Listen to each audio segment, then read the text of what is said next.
Bon, salut à tous, j'espère que vous allez bien.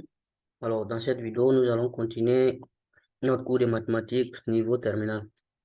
Donc, je pense qu'on était sur le chapitre des suites numériques et on avait fait des vidéos sur ce chapitre. Donc, avec cette vidéo, on espère terminer le chapitre. Et je vais faire un petit rappel là, de ce qu'on avait vu dans les autres vidéos. Et je vous invite à aller revoir les vidéos pour comprendre tous les chapitres. Donc, on avait parlé des généralités d'abord, en petit, hein. Voilà. Et je pense que c'est sur ça on avait fait toutes les deux autres vidéos. Nous, on avait parlé des notions générales et défini une suite. C'est quoi une suite explicite? Une suite euh, définie par récurrence. Voilà. On avait défini tout ça. On avait parlé des monotonies d'une suite. C'est-à-dire quand est-ce une suite est croissante, quand est-ce une suite est décroissante ou elle est constante. On avait défini ça. Et on avait dit aussi, entre parenthèses, qu'il y avait des suites qui ne sont ni croissantes ni décroissantes. Et on avait donné un exemple ici. Ça croît, ça décroît, ça croît, ça décroît. Voilà. Et je pense qu'on avait montré quatre méthodes, hein, si je ne me trompe pas, comment déterminer la monotomie d'une suite pour voir si elle est croissante ou décroissante ou elle est constante ou elle est ni croissante ni décroissante. Donc,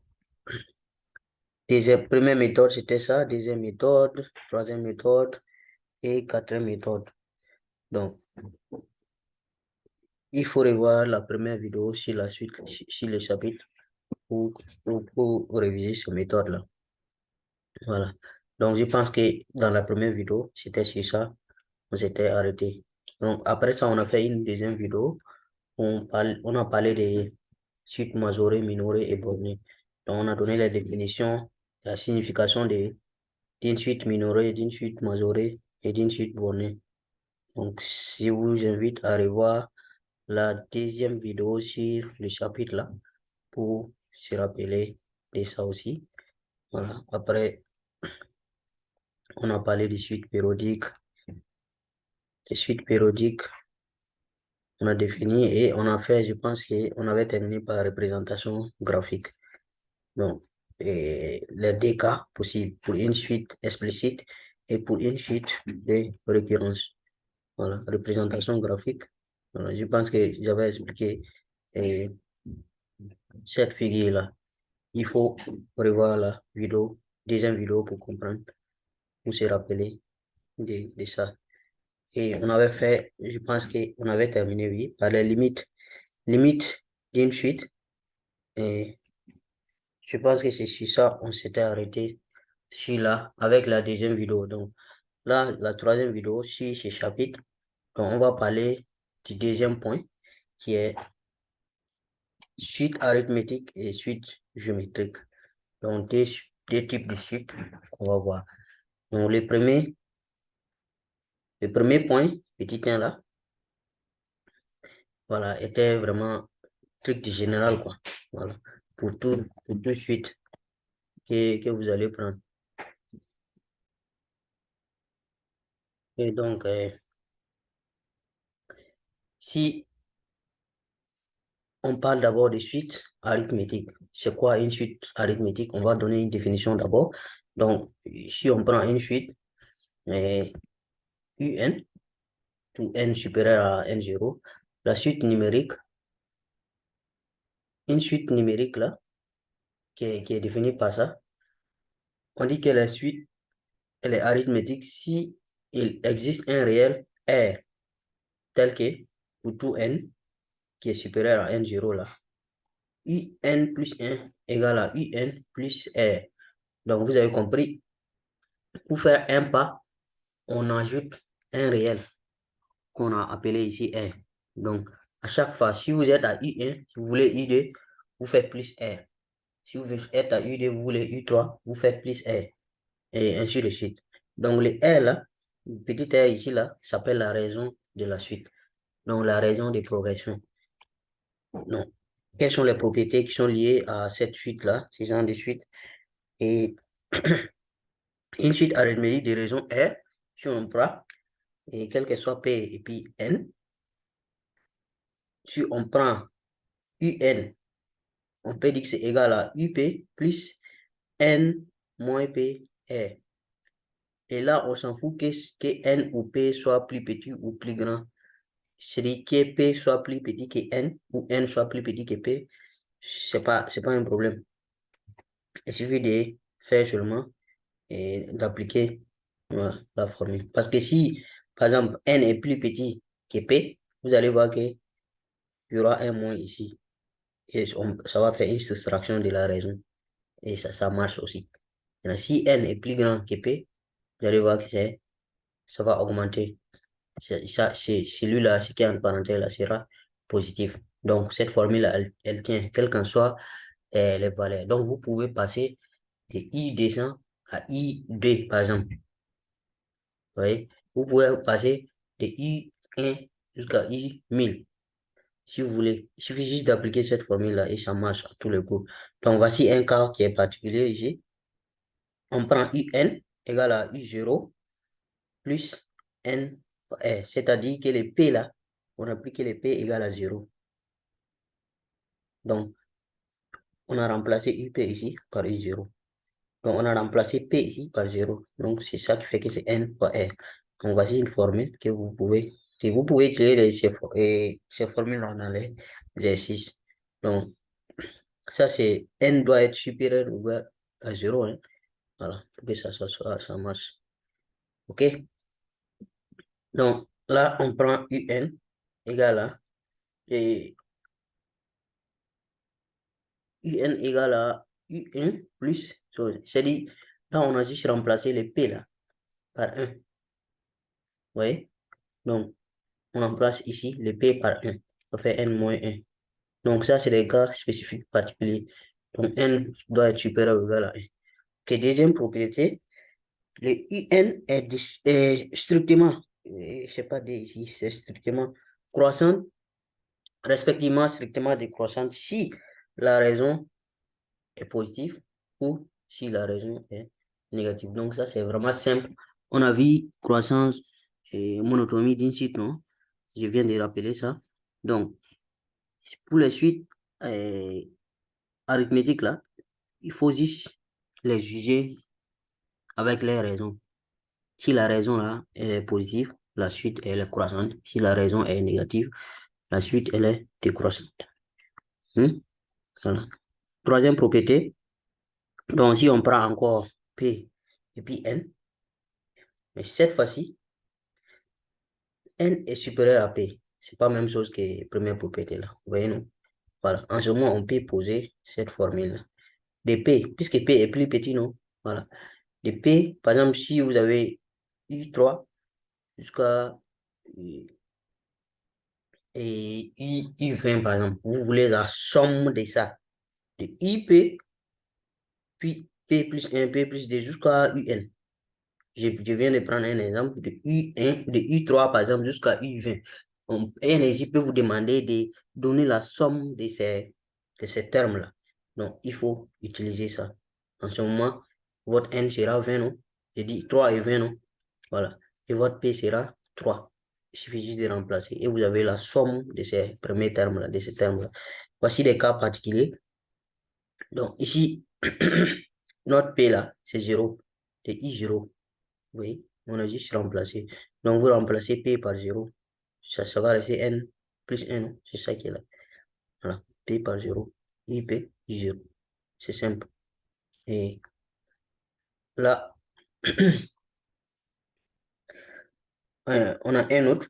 U1. En ce moment, le P là, égal à 1. On a remplacé et ça donne ça. Donc, ça, c'était la troisième propriété. On continue avec les propriétés. Il y a une autre quatrième propriété qui est là. Donc, si on prend une chute UN, N supérieur à N0, et une suite qui est arithmétique de raison R. Voici, on dit que UN égale à UN0 plus N moins N0R. Ça, on vient juste de le voir même d'ailleurs. Donc, Si R est positif, la limite de la suite là, c'est plus l'infini. Si R est négatif, la limite de la suite, on a vu les limites hein, des suites. La limite de la suite là est moins l'infini. Maintenant, si R est nul, alors la limite là, ça fait UN0. Donc, UN égale à UN0. C'est-à-dire, c'est les premiers termes. Voilà. C'est ça qui sera la limite. OK. Il y a un théorème qui suit. Donc, si vous prenez une suite arithmétique là, et quelle qu'en soit la raison hein, de la suite là, voilà. Si vous prenez trois termes, euh, c'est-à-dire qui se suivent, A, B, C, successifs, trois termes successifs, si vous faites A plus B plus C égale à 3 fois B, voilà. Donc, on dit que les A, B, C la forment dans cet ordre une progression arithmétique. Donc, si vous voulez, vous pouvez démontrer ça, hein, que A plus B plus C là égale à 3 là. C'est facile. Parce que ici, OK, remplacez les A là par B, par quelque chose qui contient B. Voilà. On peut dire que les A, ça fait B moins R. On est d'accord? Puis si vous êtes à A, pour progresser, aller à B, il suffit d'ajouter R, hein, parce que la raison est R. Donc, A égale à B moins R. Puisque B égale à A plus R. Si vous voulez partir de A pour aller à B, il faut ajouter R. C'est-à-dire, donc, B égale à A plus R. Donc, dans cette formule-là, on peut dire que A égale à B moins R. On est d'accord? Donc, vous remplacez ce A là par B moins R. Maintenant, le C là, c'est l'inverse. C égale à B plus R. Donc, les moins R au niveau qu'on a fait remplacer avec les A là, et les plus R pour les C là, ces deux là vont se simplifier et vous allez avoir B plus B plus B, ça fait 3B. Bon, vous pouvez essayer de démontrer. J'ai pas eu le temps vraiment de démontrer ça. Et peut-être dans une autre vidéo. Voici un exemple. Ici aussi, cet exemple, je n'ai pas eu le temps de corriger ça. Mais je pense que vous pouvez faire, essayer de relire les propriétés là, vous pouvez faire. Par exemple, les petits a là, les petits 1, on demande de calculer les premiers termes d'une suite arithmétique de raison 3 sachant que le 60e terme est moins 5. Ah, si vous utilisez les propriétés là, vous allez voir que pour faire ça, c'est vraiment simple, pas compliqué. Et vous verrez que on vous a donné la raison et on vous a donné U. On considère que la suite c'est UN hein, et la raison R égale à 3 et U60 égale à moins 5. Donc, à quoi est égal à U0? Bon, je retourne un peu derrière pour faire ça. Vous pouvez utiliser même cette formule-là. Vous pouvez poser U60, le N égale à 60, le U0 là, c'est ça, le UN0, c'est ça on cherche. Voilà. Donc, et la raison, c'est R. Donc, celui-là, on a dit que ça fait moins 5, non? C'est ça, non? Voilà. Et N, c'est 60. Vous pouvez remplacer ça par 0. Donc, vous allez avoir 60 fois R. La raison, c'est combien? C'était combien même déjà? La raison, c'est 3. Voilà. La raison, c'est 3. Donc, moins 5 égale à U0 plus 3 fois 60. Donc, ça veut dire que U0, 3 fois 60, ça fait 6 fois 3, ça fait 180, non? Donc, pour avoir le I0, il suffit de ramener les 180 là ici. Ça va faire moins 5 moins 180 égale à I0. Donc, ça fait moins 185. Bon, c'est des trucs comme ça. Vous pouvez utiliser les propriétés là pour vous en sortir. J'espère que vous allez pouvoir faire ça. Et ici, la somme. Bon, on vient de voir tout de suite le somme là. Ah, mais ici, il faut que vous trouviez la raison là est donnée, mais de façon cassée.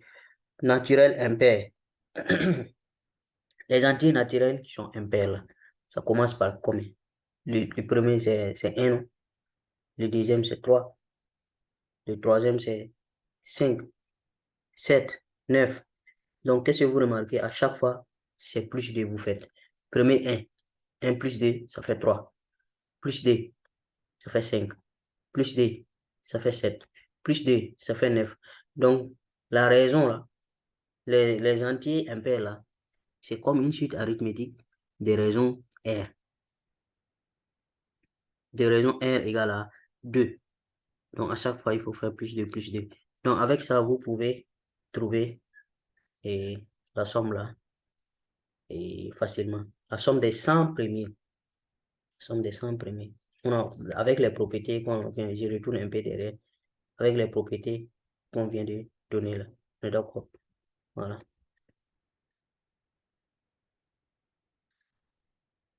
Le troisième là, vous pouvez exploiter cette formule-là. J'ai pas vraiment eu le temps de corriger l'exercice, mais vous pouvez essayer de faire. Euh, bon, on continue avec suite géométrique. Suite géométrique maintenant. Et la suite géométrique, définition d'abord. Si on prend une suite UN, et cette suite-là, UN là, est une suite géométrique si il existe un réel Q tel que pour tout N élément d'un intervalle I là, qui est l'intervalle de définition de la suite, et UN plus 1 égale à Q fois UN. Donc ici, vous l'aurez compris, les pas ici, pour faire un pas, on multiplie par K, par Q. La suite arithmétique là, pour faire un pas, on additionne la raison qui est R. Ici, la raison qui est Q, on multiplie par la raison. Donc, pour faire, si vous avez UN, vous voulez UD, vous faites le U1 fois Q. Si vous avez UD, vous voulez U3, vous faites UD fois Q. Donc, ainsi de suite. On multiplie par la raison. Le Q là, qui est la raison. Donc, suite arithmétique, c'est plus la raison. Suite géométrique, c'est multiplié par la raison. Donc, il y a des propriétés aussi qui viennent ici avec la suite géométrique. Donc, d'abord, si vous prenez UN, si vous prenez P et N, ici aussi, hein, quel qu'en soit lequel est supérieur ou inférieur, si P qui est supérieur ou P qui est inférieur, c'est pas un problème. Donc, si vous les prenez, UN, ça fait Q à la puissance, attends, ça c'est une puissance, hein, N moins P, UP. Voilà. Donc, voici des cas particuliers. Si on prend les cas de P égale à 0, celui-là égale à 0, vous voyez? Donc, UN sera égal à N et Q à la puissance N par U0. Donc, utilisez les premiers termes. Si vous utilisez les premiers termes, c'est facile d'avoir n'importe. Par exemple, si vous avez le premier terme qui est U0, si vous voulez U de 100 000, si vous prenez la raison à la puissance 100 000, multiplié par le premier terme U0. C'est simple. C'est ce que ça veut dire. Maintenant, si c'est à partir de U1, à partir d'un truc donné, vous devez faire toujours N moins les rangs du départ. N moins les rangs du départ. Par exemple, si on vous donne U20 et on vous demande U100, voilà. Donc, vous devez faire la raison à la puissance 100 moins 20. N moins, voilà, les rangs là, multiplié par le U de 20. C'est ce que ça veut dire. Donc, ici, le P, c'est 1. Donc, N moins P1. Et IP, donc IN. C'est simple. Et deuxième propriété. Donc, si on prend encore la raison qui est égale à... Attends.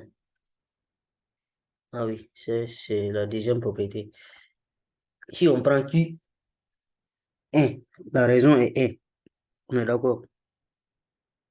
Alors, si on veut la somme des, des termes là, de UP jusqu'à UN, on utilise ça. Attention, ici, on a bien précisé ici la raison est 1. Voilà. Et N doit être plus grand que P. Donc, si vous pouvez utiliser ça pour euh, les entiers naturels. C'est-à-dire, vous pouvez prendre 0, 1, 2, 3, 4. Vous voyez que la raison ici, c'est 1. La progression, c'est 1, 1, 1, 1, 1, 1, 1. Donc, en ce moment, si vous prenez, euh,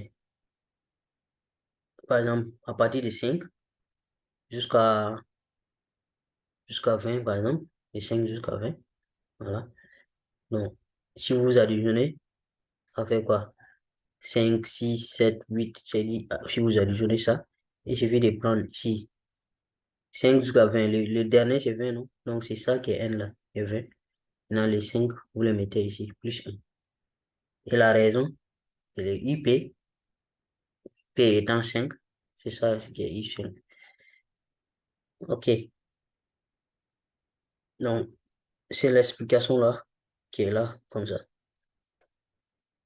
IN égale à, on vient juste de faire ça, je pense, égale à, puisque P égale à, la raison égale à 1, donc quelque chose à la puissance, c'est-à-dire 1 à la puissance de quelque chose, ça donne toujours 1, quelle qu'en soit la puissance. Si Q égale à 1, ça découle directement de ce qu'on vient de voir dans la première propriété là. Si le Q là égale à 1, alors c'est simple. Quelle qu'en soit la puissance ici, tout ça va donner 1. Donc on aura ça. Donc UN égale à IP. Voilà. C'est ça qui fait ça. Donc si maintenant la raison est différente de 0, donc voici ce qu'on aura. Voici des cas particuliers. Il suffit juste de remplacer P égale à 0. Donc partout où il y a P, vous remplacez par 0. 0. Encore P ici. Vous remplacez par 0. Et encore P ici. Vous remplacez par 0. Ça sera N. Puis c'est moins P là, va partir. Donc ça va N plus 1. Et ainsi de suite. Celui-là, P égale à 1. Voilà. Et il y a une troisième propriété, je pense. Voilà. Si on prend maintenant une suite, le premier terme I0, si vous faites UN plus 1 moins UN, voici ce que ça donne. Et ça aussi, ça découle de la propriété qu'on vient de voir dans le premier point, je pense. Donc, puisque UN, selon la propriété, première propriété qu'on a vue, UN là, on peut l'écrire sous la forme de Q à la puissance N plus 1, I0. Maintenant, UN, Q à la puissance N, I0. Donc, en factorisant par, attention, Qn plus 1 là, Q à la puissance N plus 1, c'est comme si c'était Q à la puissance N multiplié par Q. Vous voyez la puissance des gens. Voilà. Qn plus Q à la puissance N plus 1, c'est comme si c'était Q à la puissance N multiplié par Q. Donc, on aura Q facteur de QI0, hein, facteur de Q moins 1. Et voici la formule. Donc, si vous avez ça, N plus 1 moins UN, voici la formule. Vous pouvez appliquer ça pour trouver. OK. Maintenant, si Q est inférieur à 0, alors Q à la puissance N ne garde pas un signe constant. Vous voyez, non? Ces termes-là, si Q est négatif, ça ne garde pas un signe constant. Donc, ça veut dire que la suite est plein monotone. Pourquoi? Puisque on a dit que pour voir si une suite croissante ou décroissante, il faut faire, si vous faites le UN plus 1 moins le UN, les signes de ça peuvent vous donner l'essence de variation de la suite, si elle est croissante ou bien elle est décroissante. On a vu ça, je pense, et dans les vidéos précédentes. Donc, on a vu parmi les 4 méthodes pour montrer la monotonie d'une suite, là, ça est dedans. Donc, ça, quand vous prenez celui-là. Si celui-là ne fait que changer de signe, par exemple, si n, si le Q est négatif, par exemple, si n égale à 1, Q, n, Q à la puissance n sera négatif. Si n égale à 2, Q à la puissance n sera positif. Donc, en général, pour parler de généralement, si n est pair, Q à la puissance n sera négatif. Si n est impair, Q à la puissance n, si c'est pair, c'est positif. Si c'est impair, c'est négatif. Donc, vous allez voir que la suite là, elle n'est pas monotone. On ne peut pas dire qu'elle est croissante, on ne peut pas dire qu'elle est décroissante. Elle ne fait que changer de signe. Monter, descendre, monter, descendre. Voilà. Maintenant, si le Q là est 0, je dis celui-là est 0, alors là, UN sera égal à 0. La suite, elle est nulle à partir du deuxième terme. À ce moment, puisque ça sera 0. Maintenant, si le Q est égal à 1, en ce moment, vous allez voir que tout ça là, Q à la puissance n, quelle qu'en soit la puissance, tout ça va donner 1. Donc, à ce moment, on va juste travailler avec Q moins 1, facteur de U0. On est d'accord? Voilà. Donc, à ce moment, on aura UN, UN plus 1 égale à UN. Pourquoi? Parce que le Q, on a dit que le Q égale à 1. C'est ça, non? Voilà. Donc, tout ça là va partir. Ça va vers 0.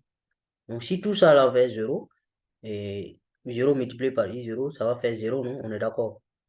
Voilà. Donc, ça veut dire que UN plus 1 moins UN égale à 0, puisque c'est ça qui est donné ça.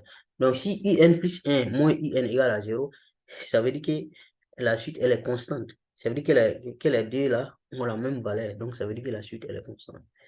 Maintenant, si on prend le Q qui est compris entre 0 et puis 1, alors là, tout va dépendre de celui-là et celui-là, des deux signes. Non, puisqu'il est, ça va être 0, quelque chose, 0, quelque chose là. Vous voyez que 0, quelque chose moins 1 sera négatif. On est d'accord, hein? Sera négatif. Puisque Q est 0, quelque chose, ça sera négatif. Maintenant, Q, quelque chose de 0, quelque chose à la puissance n, ça sera positif. Donc, lui, il est positif. Q à la puissance n supérieur à 0. Maintenant, Q moins 1, celui-là, sera négatif. Parce que c'est 0, quelque chose moins 1, sera négatif. Donc, lui, là, positif, lui, là, négatif. D'accord. Par conséquent, tout va dépendre de I0, du premier terme. Si le premier terme est positif, ça veut dire que UN plus 1 moins UN est positif, non? Et négatif, non? Voilà. Puisque ça moins ça. Donc, et en ce moment, la suite là, elle est décroissante. On est d'accord? Puisque si le I0 là est positif, faut pas oublier que lui là est négatif. Et lui là positif. Positif, négatif, positif. Ça donne négatif. Donc, UN plus 1 moins UN donne négatif. C'est ça qui est là. Alors donc, la suite, elle sera décroissante. Maintenant, si celui-là est négatif, donc on aura positif, négatif, négatif. Le tout sera positif. On est d'accord. Donc, UN plus 1 moins UN sera positif. Donc, la suite, elle est croissante. Je pense que c'est clair. Ok, le dernier point. Si maintenant le Q, la raison, elle est positive, le Q est supérieur à 1, positive, elle est supérieure à 1, donc on aura tout ça là, positif. Quelque chose qui est supérieur à 1 à la puissance n, c'est positif. Le Q est plus grand que 1, donc quelque chose qui est plus grand que 1 moins 1, ça sera positif. Donc là, ça va dépendre, le signe et chose de UN plus 1 moins IN là sera égal au signe de ça, de I. I0. Donc, en ce moment, si I0 est positif, la suite est croissante. Si I0 est négatif, la suite est décroissante. Donc, vous voyez, si on vous demande de faire sans des variations d'une suite, étudier la monotonie d'une suite géométrique, c'est simple aussi, hein. Voilà. C'est vrai que pour la suite, comment dirais-je, arithmétique, là, peut-être c'est plus simple, mais ça aussi, vous avez toutes les possibilités sont résumées ici. Donc, il suffit d'étudier les signes de ça. Le Q, la raison, si elle est 0, si elle est inférieure à 0, si elle est comprise entre 0 et 1, si elle est supérieure à 1. Voilà. Et vous étudiez les signes du premier terme, tout ça. Non, je pense que j'ai compris. On continue. Donc, théorème. Donc, on dit que si on prend maintenant trois réels A, B, C, dans cet ordre-là, et des termes qui sont consécutifs on dit que c'est une suite géométrique. Si A fois B fois C égale à B à la puissance 3. Voilà. Ça aussi, ça s'explique. Si vous prenez les A, c'est comme si c'était B divisé par la raison. Voilà. Puisque B égale à A fois la raison. B égale à A fois R. Bon, la raison c'est Q ici, on va dire Q. B égale à A fois Q. Donc, automatiquement, ça veut dire que A égale à B divisé par Q. Hein? Mais C maintenant égale à B fois Q. Donc, maintenant, si on les multiplie, les A divisé par Q, pardon, les B divisé par Q, fois B, fois Q. Les Q là vont se simplifier et on aura B fois B fois B. Ça fait B au cube. Voilà. Explication simple. Voici un exemple. Donc, on vous donne une suite géométrique et les trois termes A plus B plus C égale à ça. Maintenant, C moins A égale à 192. Donc, ici, vous pouvez prendre, et ici, là, à quoi est égal à C? C égale à, en fonction des A, hein, voilà, en fonction des A, à quoi est égal à C? Donc, C d'abord, pour avoir C, c'est comme si on a multiplié par la raison deux fois, puisque entre C et A, il y a deux pas. Voilà. Ou bien vous pouvez utiliser la formule là aussi pour avoir ça. Donc, on peut dire que C égale à A fois Q. Puisque quand vous faites A fois Q, là, vous tombez sur B d'abord. Mais il faut multiplier par Q encore pour avoir C. Donc, ça fait A fois Q au carré. D'accord? Maintenant, moins A. Donc, le A fois Q au carré moins A là. C'est ça on a mis ici. Sauf qu'on a factorisé par A. Donc, ça va rester Q au carré moins 1 égale à 192. Maintenant, vous pouvez exploiter celui-là aussi en faisant la même chose. Les A reste lui-même A. Maintenant, les B, c'est A fois Q. C'est ça qui est là. Maintenant, les C, c'est A fois Q au carré. C'est ça qui est là. Donc, on factorise par A encore. En faisant ça, vous pouvez trouver ça. Et vous allez trouver, et en faisant la résolution, Q égale à 3 ou Q égale à et, moins 7 et c'est 5. Donc, ça, c'est un égal, hein. C'est un peu effacé. Donc, vous allez avoir Q égale à 3 parce que la suite, là, et- elle est monotone. Donc, la suite, elle est monotone. Donc, et finalement, c'est-à-dire, il faut passer par élimination, quoi. Euh, le seul choix qui s'impose ici, c'est Q égale à 3. Et vous allez avoir finalement A égale à 24. C'est pas moins, hein. C'est pas bien visible là. Le deuxième trait, B égale à 72 et C égale à 216. Il faut essayer de voir qu'est-ce que ça va donner. Voilà, je pense que c'est tout pour ce chapitre-là. Et essayer de faire l'exercice en utilisant les propriétés. Donc, je vous demande de partager au maximum et poser des questions s'il y a des parties que vous n'avez pas compris. Et sur ce, je vous dis merci beaucoup et on se retrouve dans la prochaine vidéo.